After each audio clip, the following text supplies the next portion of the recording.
welcome to the Chicago Shedell Show. We're here live at North Coast Music Festival, Day 3. We're here with the Coop. Yay! Welcome, guys. We're here with Kyle. We have Jake, Danny, and Kason. But if he was black, it'd be Kasan. So, welcome and thank you for coming on the show. How are you guys doing today? We're doing great. It's been an awesome weekend so far, and we're really looking forward to playing today. So, tell me, you guys have any future projects that you're working on that you guys want to talk about? I mean, right now, you know, we're doing a couple different things. We're working on doing some of our own recording, and then we've got some really cool shows coming up in the next couple months. We're going to be going out on the road at the beginning of October with our good friends in the band Papadozio. So we're looking forward to that a lot, and then just a bunch of shows around Illinois, the Midwest, getting out as much as we can. And like I said, recording. We've been recording ourselves recently, which has been a lot of fun, which allows us to put like the whole process in our own hands, producing a lot of it ourselves, mixing it ourselves, and experimenting with recording in different rooms and everything for guitar, bass, and drums. Everything from recording into a garage to a very small closet. So it's been a lot of fun. So we've been experimenting a lot with that, and we really like a lot of the new material that we've been writing. And yeah, we have a lot of good stuff we're enjoying right now. So how does it feel to be invited back to North Coast Music Festival 2 years in a row? That's great. It's really awesome. You know, we're really stoked that the promoters invited us back for a second year. And we've got a really good set time this year. We were playing on a stage that our lighting guru, Kyle Keegan, is running production on. So everything is in its right place, so to speak. We're really excited, and think it's going to be a great time tonight. So I know you guys started out as like 8 band members, and now you're down to, is it 3 or 4? So how is that transition, and how is it? Like, is this like a Destiny's Child trio, or is this something really raunchy like that? Yeah, it's been very fun. When we first started off, it was back when we were all in high school, and we used to be more like actually singer-songwriter based, and so we influenced by Beatles and a whole lot of different stuff. So we went through a lot of different lineup changes, even having a banjo player at one point and 2 saxophones, but it didn't all drop off at once, just progressively over the years, just different lineup changes one by one, and most recently we've been rocking the trio, which has been a lot of fun. And personally, for me on guitar, I have a lot of freedom now, and I gotta take responsibility for all melodies and most of the solos, so it's left me with quite a task that's definitely a lot of fun. It keeps me on my toes. So what do you guys do to make your live performances different from the others? Like, what is your little unique style? I'll take the control for this one. What separates us from a lot of the other acts out there is that we mix electronic music with instrumentation, and we all have jazz backgrounds on our instruments. I mean, every background that you can think of. We're very serious as instrumentalists, and we just put it together with musical production recently, and it's come together as something unique and very versatile on genres all across the board, whether it's like electronic genres or just anywhere from rock music to classical and jazz. So we try to keep it as fresh as we can with something very new, and we hope that it takes us somewhere.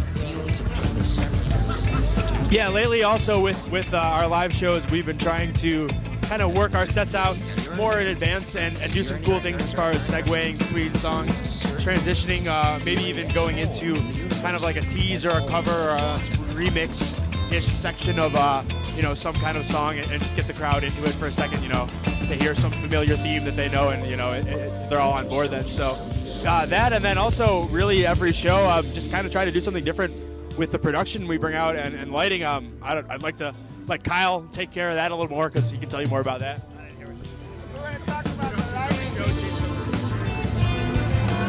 Well, yeah, every show is, a different show, a different venue, different space. Try and make the best of what we can for what we have to work with, but I think, we really try and express the music through the lighting as a full production. And it's so far, it's been a really fun ride, and I think we're going to take it somewhere to a new level pretty soon. Hopefully, you know, after the new year comes around, I think we're gonna have something really cool to work with. It's gonna be awesome. So how did you come up with the name The Coop? Well, as cliche as this may sound, I'd like to say the Coop chose us, actually. We all kind of started practicing and hanging out really as a group of friends together in this little kind of pretty rundown little shack in the back of our friend's yard, basically on his property. And we would all just get together there, and at first it was more just jamming more than anything, and we didn't really know each other that well. We just all played together kind of in band at school, really, and respected each other as musicians, so I thought we would see what came of it. And we started hanging out there and jamming, and you know, kind of just became a place where all of our friends would kind of congregate, I guess, and really the first semblance of a music community that we came to know. So the shack we practiced in had on the ceiling written The Coop, actually. And so we kind of just, you know, I guess at first maybe it was a joke. We just said, yeah, we'll call it The Coop, and it just stuck. And now here we are almost 8 years later, and it's still The Coop. So. Well, I like The Coop. I think it's unique. So how do you guys write your music as a band together? Like what's your process, or like how do you get your creativity? Like, the writing process starts new and interesting every single time.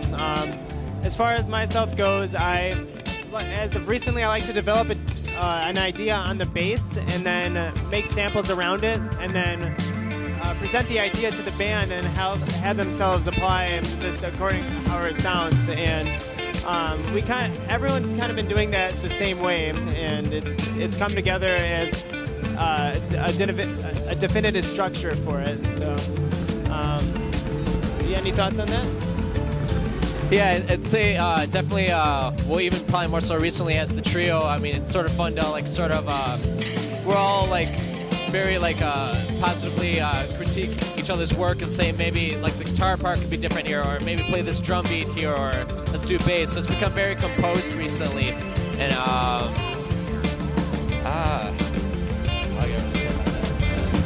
yeah, we definitely have been lately concentrating on balancing the organic and the electronic, and with what Casey was talking about and Danny, us doing our own recording now, and kind of having that as a frame of reference, I guess, when we're writing too.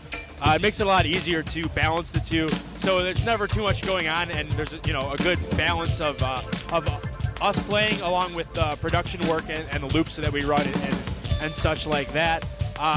Yeah, we all kind of worked up our own arrangements of songs we're writing in our own little production rigs, and then get together and work on these and say, okay, well, we're going to replace this sampled synth line with a guitar part, and we're going to, cut the drums out here as far as the samples go, or cut the live drums out to a different spot. And it really, focusing on that balance, I guess, lately is the most, important thing to us in composition, but it's also what's making it sound the tightest, I think. so I hear you guys have been recording on your own lately. So, I would love to hear about that.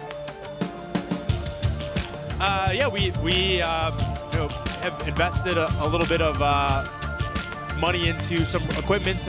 We've been going to the studio for years and doing things all the same way, based off of live takes in the studio, and we get really picky, and we're perfectionists. We want to make it all, perfect, and not only perfect, but we want to try out different ideas just to see if they might be cool. And in the studio, it's like you're on the clock every minute $1 or more, and so you don't get to try some of the things you want to. But when we do it all ourselves, you really have that freedom to try cool things, and at very least, you get to be a perfectionist and get really picky about it. The chance to finally record ourselves has been long awaited, because we've gone through several studio sessions where we haven't had enough time to be like Jake said, as picky as we want to be, and we've been extremely experimental, trying new things, recording drums in the garage, and just trying to get acoustics for the tones of our instruments, let alone just like recording like any kind of sounds we could think of, like wind chimes on a porch, for example, can sound amazing when they're reversed. I mean, it's endless what you could do when you start to experiment and make your own album. It's amazing, like just what can come out of that. So we're having fun being able to do it at our own cost and try to come up with something extremely visionary for ourselves. Well, I want to thank you guys for coming on the Chicago Shedell Show. It's been great, and we shall meet again in the future. And this is a wonderful festival, and I'm so glad that everyone is here today. And we'll see you next year, hopefully, and other places to come. We want to give a shout out to RoseMountainPhoto and, of course, the Rolling Festival Rider. So thank you, Coop. Thank you guys so much, and we'll see you again. Thank you.